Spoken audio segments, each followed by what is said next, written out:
24 ঘন্টার ভিতরে দোয়া কবুলের সবচেয়ে আদর্শ সময়, যে সময় দোয়া কবুলের সম্ভাবনা সবচেয়ে বেশি, সেটা হলো ভোর রাতের সময়টা। আল্লাহ সুবহানাহু ওয়া তাআলা ডেকে ডেকে বান্দার ক্ষমা ঘোষণা করেন, বিপদ আপদ দূর করেন, অসুখ বিসুখ দূর করেন। এই সময়টা হলো রাতের শেষ প্রহর, ফজরের আগের সময়টা, তাহাজ্জুদের সময়টা। 11 মাস ধরে আমরা নানা ব্যস্ততার অজুহাতে আমাদের তাহাজ্জুদ পড়ার সুযোগ হয় না, ভোর রাতে ওঠার সুযোগ হয় না। ভাইরা আমার, রমাদানের মাস, আপনি তো সাহরি খাইতে প্রায় প্রতিদিনই উঠছেন। আপনার যেহেতু সাহরি খাওয়ার উদ্দেশ্যে উঠাই লাগে, তো আপনি কেন এই মাসে সাহরির সময় ভোর রাতের এই সময়টাতে, যখন আল্লাহ সাধারণ ক্ষমা ঘোষণা করেন, ওই সময়টাতে আপনি কেন শুধুমাত্র খেয়ে পরে আপনি মসজিদে চলে যাবেন ফজরের জন্য? অবশ্যই আপনি সাহরি খেতে উঠলে 2-5 মিনিট সময় বের করে বিশেষভাবে আল্লাহর কাছে দোয়া মনোনিবেশ করবেন। আমাদের একটা বড় ভুল হলো সাহরির এই সময়টাকে দোয়ায় আমরা মনোনিবেশ করি না। সম্ভব হলে 2 রাকাত নামাজ পড়েন, 4 রাকাত নামাজ পড়েন। সেটা যদি না পারেন, তো সাহরির খানা শেষে অথবা আগে আপনি আপনার রুমে গিয়ে লাইট বন্ধ করে নিরিবিলি জায়গায় একটু আল্লাহর কাছে হাত তুলে একটু চোখের পানি ফেলে চান, দোয়া করেন। দোয়ার এই সুযোগটা 11 মাস আপনি পান না, রমজান মাসে সাহরির উসিলায় পেয়েছেন, তো আপনি সেই সুযোগটা কেন হাতছাড়া করবেন? আমি বিনয়ের সাথে বলতে চাই, একজন মানুষের জন্য আমরা এই সুযোগটা হাতছাড়া না করি। আমি পারতপক্ষে কোনোদিন এই সুযোগটা হাতছাড়া করি না ভাইরা। যেদিন কিছুই করতে পারি না, ওইরকম দোয়া করার সময় হয়তো নাই, কোনো কারণে দেরি হয়ে গেছে উঠতে উঠতে, ওই দিন খাইতে খাইতে মনে মনে দোয়া করার চেষ্টা করি, প্লেটটা ধুইতে ধুইতে দোয়া করার চেষ্টা করি। কারণ মুয়াজ্জিন ফজরের আযান যখন দেন, ওয়াক্ত যখন হয়, তার আগ মুহূর্ত পর্যন্ত আল্লাহ তাআলা দুনিয়ার আসমানে এসে তারপরে বান্দাকে ডেকে ডেকে বলেন, আলা মিন মুবতালান, তোমাদের মধ্যে কেউ কি অসুস্থ আছো, ফাউআফিয়াহু, আমি তাকে সুস্থতা দান করব। আলা মিন মুস্তাগফিরিন ফাগফির লাহ, তোমাদের মধ্যে কেউ কি আছো ক্ষমা প্রার্থনাকারী, আমি তাকে ক্ষমা করে দিব। এভাবে ডেকে ডেকে আল্লাহ তাআলা দিতে থাকেন। টোটাল 24 ঘন্টার মধ্যে যেই সময়টার দোয়া ফেরত দেয়া হয় না, যেই সময়টার দোয়া মিস হওয়ার সম্ভাবনা খুবই কম, আপনার দোয়ার বেসিক শর্তগুলো ঠিক থাকলে এই দোয়া কবুল হওয়ার সম্ভাবনা জোরালো, সেই সময়টা হলো ভোর রাতের সময়টা। রমজান মাসে এই সময়টাতে দোয়ার যে সুযোগ তৈরি হয়, দোয়ার যে বিশাল সুযোগ আপনি পান, এই সুযোগটা হাতছাড়া করে আপনি শুধুমাত্র খেয়ে দিয়ে এই সময়টাকে পার করে দেন, এটা কখনো বুদ্ধিমানের কাজ হতে পারে না। এই জন্য রমজান মাসের ভুলগুলোর মধ্যে থেকে একটা হলো যে সাহরির সময়টাতে, ভোর রাতের সময়টাতে, দোয়া কবুলের গুরুত্বপূর্ণ সময়টাতে আমরা দোয়া তো করিই না। অনেকে ওই সময় আজকাল সাহরি পার্টি বের করেছেন, তামাশা বের করেছেন, অনেকে টেলিভিশনে প্রোগ্রাম দেখেন। কোন কোন চ্যানেলে সাহরির সময়ের কোন কোন প্রোগ্রাম আমরাও মাঝে মধ্যে, এগুলো আগে রেকর্ড করা থাকে। সাহরির সময় আমরা টেলিভিশনে প্রোগ্রাম করতে যাই না, আগে রেকর্ড করা থাকে, সেগুলো চলে। এগুলো হলো তাদের জন্য যারা টেলিভিশনে হারাম জিনিস দেখবে, ওই টাইমটাতে সে যেন হারাম জিনিস না দেখে ভালো কিছু দেখে। আপনাদেরকে আমরা বলবো, কখনো ওই ভোর রাতের ওই সময় ইসলামিক প্রোগ্রামও দেখতে যাবেন না। আপনি ওই সময়টাতে আল্লাহর সাথে কথা বলবেন, ওই টাইমটা ইবাদতের সময়, ওই টাইমটা দোয়া এবং রোজাদারির সময়। আমরা বেশিরভাগ মানুষ এই ভুলটা করি যে রমজানে আল্লাহর কাছে পাওয়ার এই বিশাল সুযোগ আমরা হাতছাড়া করে ফেলি। আমরা এখন থেকে সাহরিতে উঠলে দোয়া করবো তো ইনশাআল্লাহ। আল্লাহ আমাদের সবাইকে তৌফিক দান করুন। তাহলে এটি ছিল 11 নম্বর ভুল। রমাদানকে আমাদের সার্থক করতে হলে এই ভুলটা দূর করতে হবে, সংশোধন করতে হবে। সাহরিতে দোয়া থেকে বিরত থাকা, এই ভুল করা যাবে না। 12 নম্বর ভুল হলো, অনেকে রোজা রেখে থুতু গেলাটাকে দোষণীয় মনে করেন যে রোজা রেখে বোধহয় থুতু গেলা যায় না, এই জন্য ঘন ঘন থুতু ফেলে দেখবেন অনেকে আছেন। বিশেষ করে নতুন নতুন যখন রোজা রাখে পোলাপান, তখন দেখবেন যে মিনিটে মিনিটে থুতু ফেলে। আছে না নাই? এই ঘন ঘন রোজা রাখে, আপনার থুতু ফেলে কেন? কারণ মনে করতেছে থুতু গিললে তার রোজা ভেঙে যাবে। ভাই, থুতু যদি আপনি না গিলেন, আপনি বাঁচবেন? থুতু না গিললে কেউ বাঁচবে?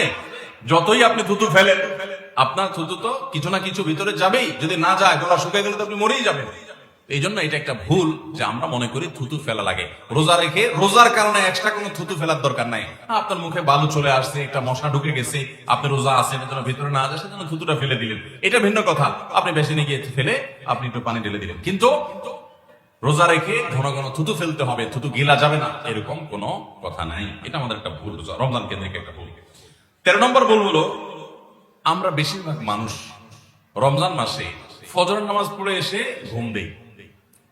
আপনার যদি রাতে ঘুম না পুরে আবার দিনে ডিউটি থাকে, ঘুম একটু যদি যাওয়াই লাগে, তো ফজরের পর পর ঘুমাবেন না। আলহামদুলিল্লাহ, আমাদের বাসায় আমরা এটার প্র্যাকটিসটা প্রতি বছর খুব হার্ডলি করার চেষ্টা করি। ফজরের পর পর কোনো ঘুম নেই, ফজরের পর একটু কোরআন তেলাওয়াত করেন। প্রথম প্রথম চোখ ভেঙে আসবে, কারণ আপনি ভোর রাতে উঠছেন, অভ্যাস নাই।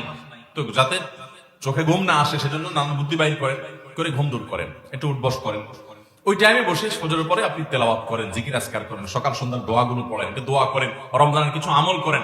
এশাকের নামাজের ওয়াক্ত হয়ে গেছে, 2 রাকাত নামাজ পড়ে এরপর আপনি পারলে দরকার হলে শুয়ে যান, কিন্তু ফজরের পর শুয়ে যাবেন না, এটা একটা ভুল। কারণ নবী করিম সাল্লাল্লাহু আলাইহি ওয়াসাল্লাম সকালের এই সময়টার জন্য দোয়া করেছেন, আল্লাহুম্মা বারিক লি উম্মতি ফি বুকুরিহা, আল্লাহ আমার উম্মত জন্য সকালের সময়টাতে বরকত দান করুন। আর ওই সময় আপনি ঘুমায় থাকছেন। তো রমজান মাসে আমরা এটা একটা ভুল করি, এটা আমরা করব না যথাসম্ভব। তারপর 14 নম্বর ভুল হলো, আমরা যারা নিয়মিত আজানের জবাব দেই, আজানের জবাব দেওয়া একটা আমল, আপনারা জানেন তো, মুয়াজ্জিন যা বলে তার সাথে সাথে তা বলা, তারপর সেটা বলা। মুয়াজ্জিন যখন আল্লাহু আকবার বলে, তখন আপনিও আস্তে আস্তে করে আল্লাহু আকবার বলবেন। মুয়াজ্জিন আবার যখন আল্লাহু আকবার বলবে, আপনিও আল্লাহু আকবার বলবেন। মুয়াজ্জিন যখন আশহাদু আল্লা ইলাহা ইল্লাল্লাহ বলবে, আপনিও আশহাদু আল্লা ইলাহা ইল্লাল্লাহ বলবেন। মুয়াজ্জিন যখন আশহাদু আন্না মুহাম্মাদুর রাসূলুল্লাহ বলবে, আপনি কি বলবেন? আশহাদু আন্না মুহাম্মাদুর রাসূলুল্লাহ বলবেন। অনেকে সাল্লাল্লাহু আলাইহি ওয়াসাল্লাম পড়ে, সাল্লাল্লাহু আলাইহি ওয়াসাল্লাম পড়বেন হলো আযানের শেষে, কিন্তু আযান চলাকালীন আশহাদু আন্না মুহাম্মাদুর রাসূলুল্লাহ বলবেন। সহিহ মুসলিমের আযানের জবাব দেওয়ার অধ্যায়ে পরিষ্কারভাবে নবী সাল্লাল্লাহু আলাইহি ওয়াসাল্লাম শিখিয়ে দিয়েছেন। ইমাম মুয়াজ্জিন যখন বলবে ইযা ক্বালা আশহাদু আন্না মুহাম্মাদুর রাসূলুল্লাহ ফাকুলু আশহাদু আন্না মুহাম্মাদুর রাসূলুল্লাহ, তখন আমরা আশহাদু আন্না মুহাম্মাদুর রাসূলুল্লাহ বলবো। এরপর হাইয়া আলাস সালাহ হাইয়া আল ফালাহ যখন বলবে, তখন লা হাওলা ওয়ালা কুওয়াতা ইল্লা বিল্লাহ বলবো। এরপর আল্লাহু আকবার বললে তাই বলবো, লা ইলাহা ইল্লাল্লাহ বলার সময় তাই বলবো। তারপরে আযানের জবাব দেব, দরুদ পড়বো, দোয়া পড়বো। এই যে আযানের জবাব, এটাতে লাভ হয় কি জানেন?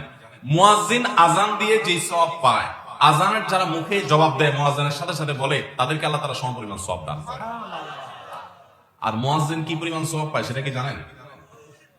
কোন মুয়াজ্জিন যদি আল্লাহকে খুশি করার জন্য আযান দেয়, দুনিয়ার উদ্দেশ্য তার কাছে না থাকে, বরং আল্লাহকে খুশি করাটাই তার উদ্দেশ্য থাকে, তাহলে এই মুয়াজ্জিনের ফজিলত হলো, ওই মুয়াজ্জিনের আযান শুনে যত মানুষ মসজিদে আসবে, ওই ওয়াক্ত নামাজে যত মানুষ শামিল হবে, সবাই যে পরিমাণ সওয়াব পাবে, যার যার অ্যাকাউন্টে যাবে, বোনাস হিসাবে সবার সমপরিমাণ সওয়াব মুয়াজ্জিনকে দেওয়া হবে।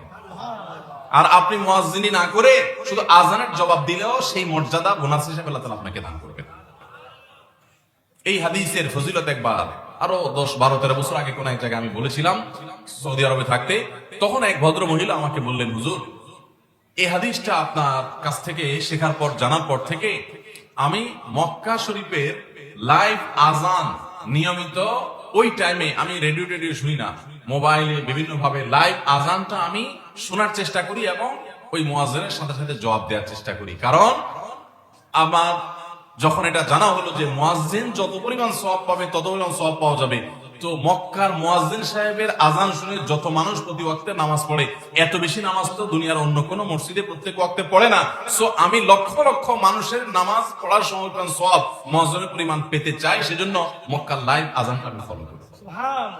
আমি অবাক হয়ে গেলাম, মানুষ আল্লাহর সন্তুষ্টির জন্য কত ভাবে চেষ্টা করে, অথচ আমরা হেলায় হারিয়ে ফেলি। আপনার মহল্লার যে আজানটা সবার আগে আপনার কানে আসে, আপনার মহল্লার আজান, ওটা জবাব আপনি দিবেন, এরপর বাকিগুলো আপনি দিতে পারলে দিবেন, না দিতে পারলে না। এই যে আজানের জবাব, এই আজানের জবাবটা আমরা অনেকেই 12 মাসে একটু আধটু দেওয়ার চেষ্টা করলেও, রমজান মাসে মাগরিবের নামাজের আজান, এটার জবাব নিয়মিত আজানের জবাবকারীরাও দেয় খুব কম। এটা রমজানের একটা ভুল। কেন দেয় না?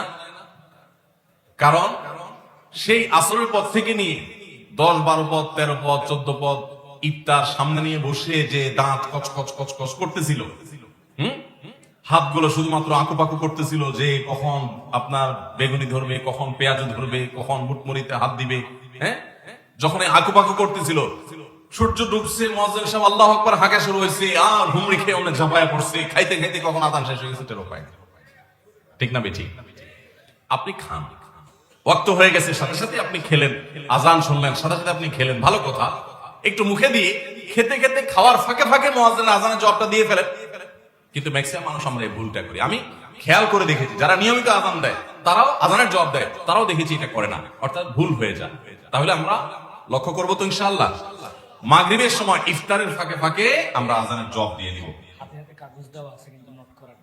ও মাশাআল্লাহ, বক্তব্য নোট করার জন্য আপনাদের হাতে হাতে কাগজ দেওয়া আছে। আপনারা কাগজ পাইছেন সবাই? মাশাআল্লাহ। আমরা যেগুলো বলছি আপনারা এগুলো নোট করতে পারেন, তাহলে তো এখানে পুরস্কার দিয়ে জুত করা যাবে না। পুরস্কার নিয়ে আসছি তো, পুরস্কার যে দেবো সবাই তো নোট করে রাখলে তাহলে তো সব নকল করা।